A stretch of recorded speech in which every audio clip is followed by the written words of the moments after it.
olaanaadha. Keessumattuu hojii olaantummaa seeraa mirkaneessuu keessatti qaamoleen nageenyaa fi hawaasni hojiin qindoominaa barbaachisaadha. Kanuma hubannoo keessa galchuudhaan jechuudha. Baroottan darban keessa abbootiin gadaa sikkoo mandoo yaamicha garagaraa taasisaniiru kabajamtoota daawwattoota keenya. Yaamicha kanaanis dargaggoonni dogongoranii gara bosonaa akkasuma miseensota shaneetti makamanii turanii. Haa ta'u malee waamicha isaaniitiin deebi'anii yeroo ammaa kana maatii isaanii waliin hojii misoomaa irratti bobba'anii kan jiranii. Kana waa malee hin kaafne daawwattoota keenya tibba kana godina Arsii Lixaa aanaa Heeban Arsii keessatti jechuudha nageenyaa fi olaantummaa seeraa mirkaneessuudhaaf hawaasaa fi qaamoleen nageenyaa waliin ta'uudhaan tarkaanfilee garaagaraa fudhataniiru.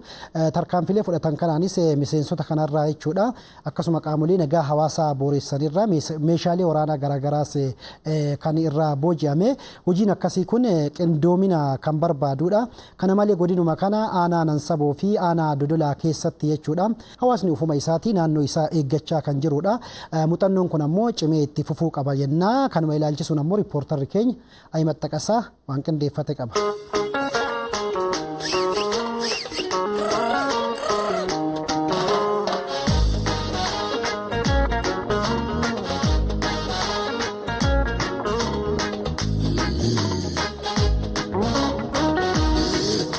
Oromiyaa keessatti nageenyiif olaantummaan seeraa mirkanaa'ee hawaasni sodaa nageenyaa tokko malee nagaan oolee akka galuuf hojiin qaamoleen nageenyaa hawaasa hirmaachisuun hojjechaa jiran jajjabeessaadha. Sagantaa keenya kanaan godina Arsii Lixaatti imaluun miidhaa hidhattoonni ABO Shanee hawaasa irraan gahaa jiranii fi hojii nageenyaa fi olaantummaa seeraa mirkaneessuu qaamoleen nageenya godinichaa hawaasa hirmaachisuun hojjechaa jiran isin biraan geenya nu hordofa.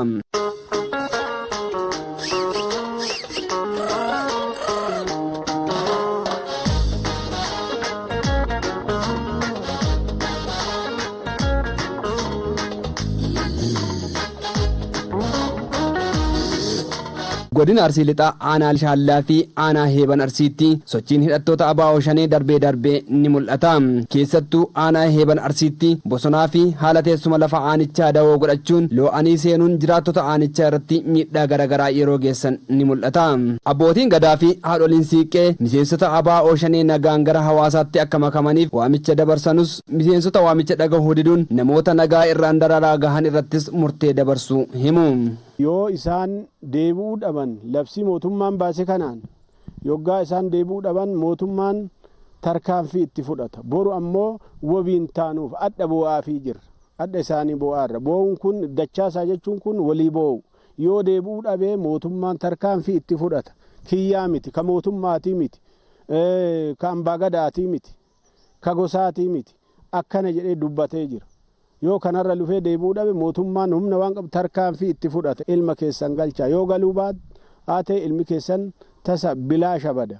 Akka rakkoo irra hin geenne kallattii kanaan akka deemnu jennee walii dabarsinee jirra. Isa didee hafeef ammoo isa dhumaa atiif abbaan firri duukaa bu'i ka hin dadhabe jette mootummaan harka badhaa qaba, ija badhaa qaba.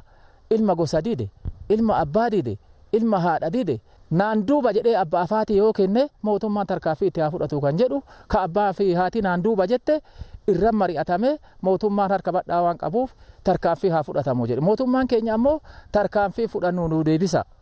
Hidhatee illee yoo dhufe fida. Hidhannoon gara mootummaa inni gara hawaasa.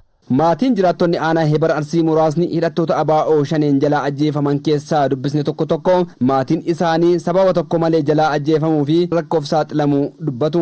Wanta inni beenne, wanta inni yaanne, wanta tokko hin beeku, sabsabaan beeku, guttoo qaxaqatee maatii torba namicha horatu kan siraa hojjete ani dhibamtuudha nan dhibama ana kamiirran na deema kana hunda ofii isaatii horatu mana iyyuu hin qabnu bakka iyyuu hin qabnu kunoo gocha akkanarra raawwatame akka mukaatitti reeffisaa fe'ameetiin natti gale. Ijoolleen kun amma hadharraa boruurraa kaleessarra gaafa inni guyyaa du'eerraa wanta nyaatanii bulan hin qaba, wanta ittiin jiraachisuu hin qabu. Mana takkittii qofa kan keessatti galu qofa qaba. Kan siraa hojjetee torban lama fidee maatii sanii kan yaadus maatii kana muluu kun 10 barata kun 9 barata kana hunda akkamitti jiraachisuu danda'a. Politika keessa hin jiran wanta takka sibsaba abbaa manaa kiyyoo gaafatti Tsaggaayyaa Ayyaaloo jedhama dhagaa ollee hin dandeecha. Sibsabaa qabalee hin deemu. Maaliif hojjaa dhiisee maal sibsabaa deemaa nan hojjedhaa jedhee tiraakteerii isaa oofee caakkaa deema. Lubbuu isaatiif illee sodaatu. Sa'aatii 4tti uummata fe'ee sirratanyaa fe'ee sa'aatii 4tti corora kan jedhan sa'aatii 4tti gala lubbuu isaatillee sodaatu namni akkanallee na godhan jedhu namallee shakku namallee jibbu guduunfata akka kan hin qabne ajjeesan hiyyecha ka gabaa xaragee ajjeesan malee wanna biraa womaan ajjeesanii miliqanii badan maal argataniire. Abbaa manaa hiyyaa murcoo hojjetee ijoollee isaa bulchuu achitti shaneen galaafatte. Rakkadhee mana namaa jala kunuu xigginnatii namaatiin jiraadha. Isatu na horatee na bulchaa murcoo hojjetee dura.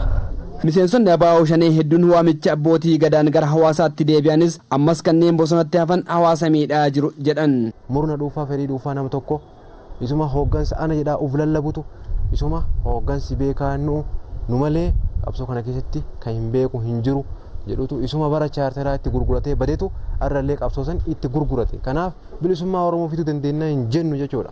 Dhaaba Oromoo ajjeesuu waliin tokkummaa ta'a. Sobanii uummata burjaajessan maqaa Oromoo maqaa tokkummaa Oromootiin akka haasasanii tokkummaa Oromoo isa diiguu jechuudha warri kun.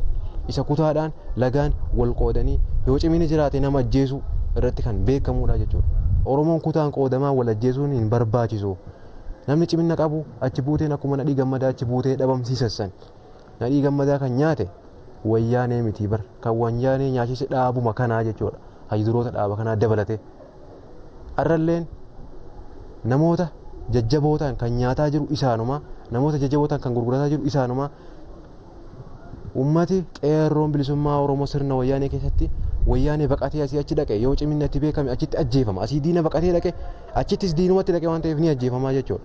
Hawaasa irratti wanti raawwatamaa ture ragaa tokko malee shakkiidhaan ebaluun nyaaphaa waliin hojjeta jechuudhaan cal jedhaniituma nama ajjeesiisu nama ciminna hawaasaaf bu'aa qaba jedhamee yaadamu kamuu tarkaanfii irratti fudhachiisu waraanuma kana kiyyuu osoo isaan waliinuu qabsaa'u yoo xiqqoo tokko kabaja qabaate hawaasa biraa fudhatama qabaate yaadni isaan hojjeta kun sirrii miti jedhee yaada gargarii kana yoo morma taate ajjeefamu kutaa wal qoodaa wal ajjeesuun nama ciminna qabu ofumaa isaaniitti osoo waliin deeman diinatu ajjeesa jedhaa sobaa ajjeesuun kallattii sanii uummata burjaajessuun uummata nagaa ajjeesuuf akkasumas miseensuma keessaa nama jaalatamaa ta'e tokko ajjeesaa booda maqaa gantummaa gane jedhanii taappellaa gantummaa irratti maxxansuudha.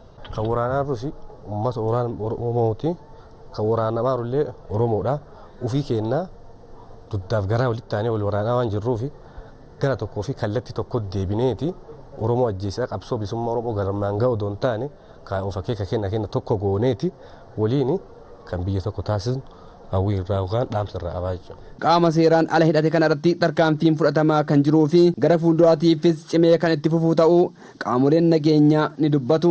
Wanta bu'aa hawaasa keenyaa hin taane gocha isaan godhan irratti hawaasnis balaaleffachuudhaan yeroo gara yerootti eeruu nuu kennuudhaan diina kan rukutaa jirruudha diinnis kan rukutamaa jiruudha. Akka fakkeenyaattis torbanuma darbe kana keessa naannoo ganda Shobaa jedhamu iddoo addaa zoonii Golobee Barruddoo jedhamu keessatti diina hidhannoon socho'u kana eeruu ummataatiin kan hawaasa waliin ta'uudhaan kan rukunnee meeshaa waraanaa waliin kan boojine kallattii hundumaan aanota keenya keessaa gandoota qabnu hundumaa keessatti opereeshiniin humni poolisii kallattii hundumaan opereeshinii itti seenee jira. Qaamoleen hidhannoodhaan yeroo ammaa kana socho'aa jiran qindoominni qaamolee nageenyaa hawaasni bal'aan qaamni kun suukaneessa hojjechuu isaaniirraa hafee yaaddessaa uummata Oromootiif nageenya misooma irratti ta'u irraa kan ka'e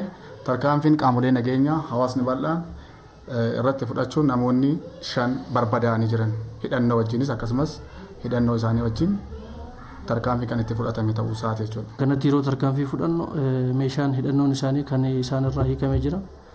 Baay'ee isa kana wal qabatee diinni kun warroota waamicha abbaa gadaa fi abbootii amantaan dhageenya warra humnaan jiraachuu barbaadu warra olaantummaa seeraatti namanneedha isaan tarkaanfii irra fudhanne kun isaan bosona keessa yeroo deeman wantoota garaagaraati isaan kan fayyadaman sanaa fi seeraaf illee bitamuu kan hin barbaanne olmosti qoricha humna isaanii kennu keessatti baatanii deemuu isa fayyadamu waan seeraa waan miidhaa uummataa yaadaniin beekan waan ta'eef muka keessa deemu isa kana gaafa tarkaanfii fudhannu meeshaa waraanaa waliin hidhannoo waliin waanuma muraasa isaa kaasuudhaaf kilaashiin jira hidhannoon jira qorichi jira kaartaan jira boombiin jira amma boombii meeshaa gareetti kan qabatan jiru isa kana baay'ee isaa tarkaanfii fudhannee mootummaadhaaf galii kan taasifne ta'uu isaa kaasuun barbaada.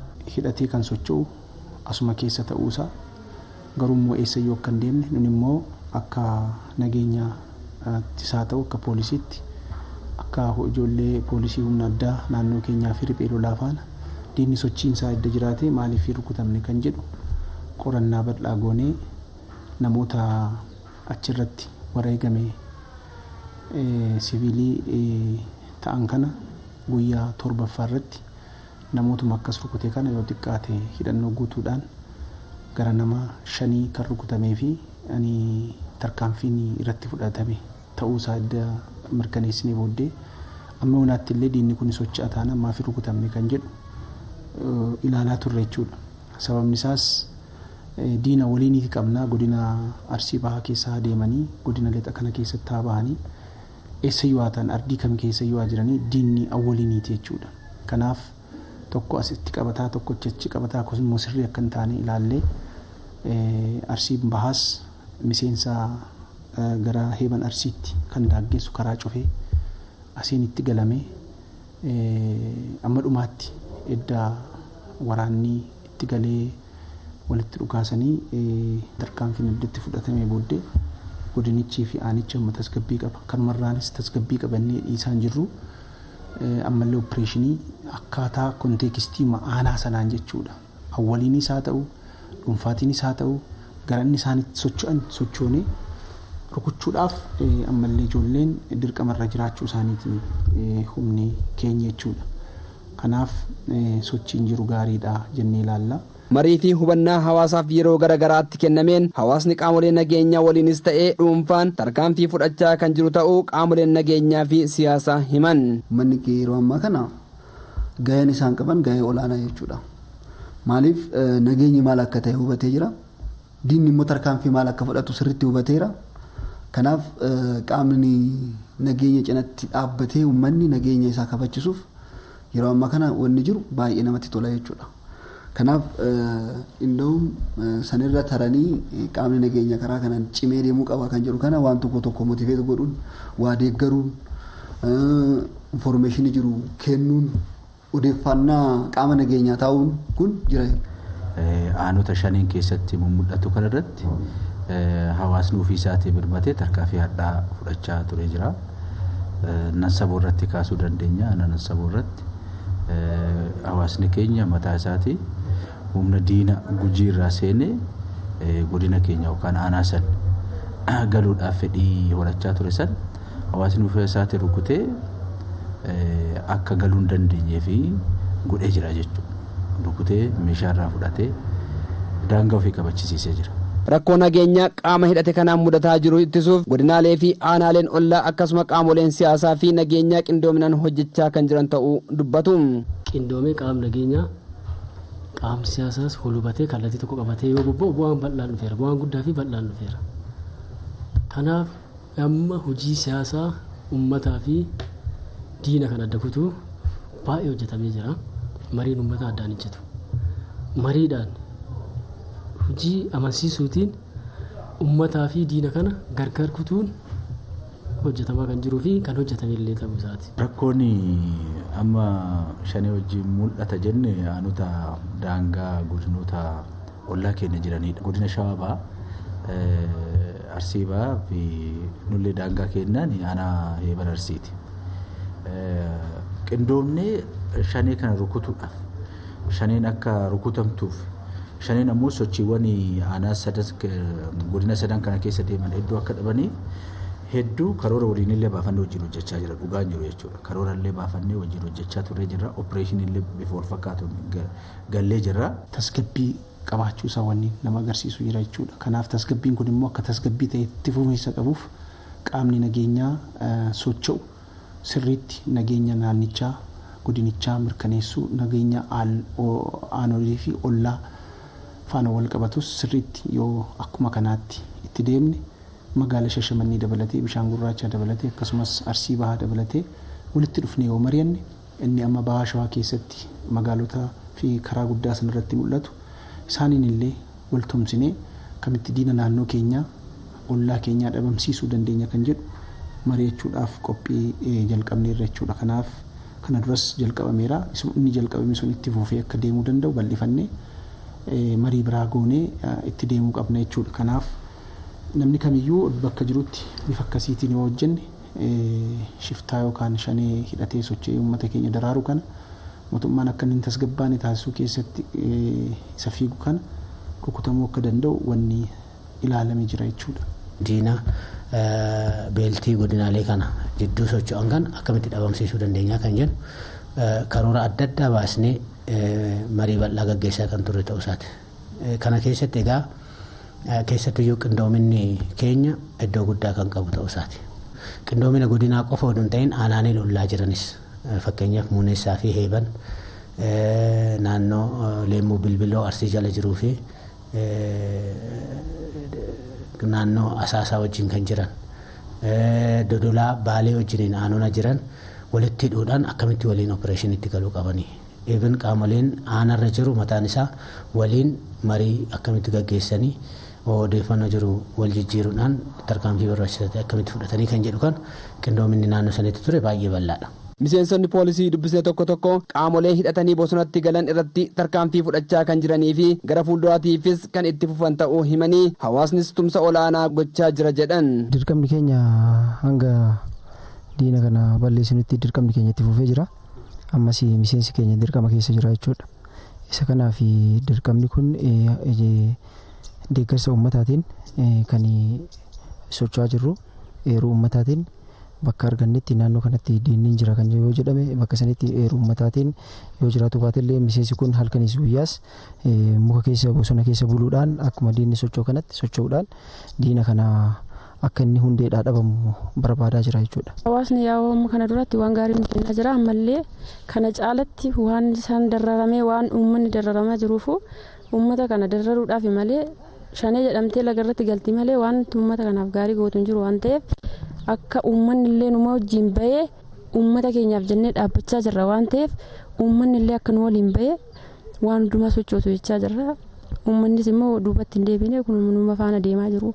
Uummanni waan hundumaa nu gargaaraa jiru jechuudha. Godina Arsii Lixaatti hojii qaamoleen nageenyaa qooda fudhattootaa fi hawaasa waliin qindoomuun hojjechaa jiraniin sochii qaamolee badii kana qolachuun danda'ameera. Kun cimee akka itti fufuuf qindoominni godinaalee ollaa cimoo qabaan dhaamsa qophii keenyaatiin horaa bulaa.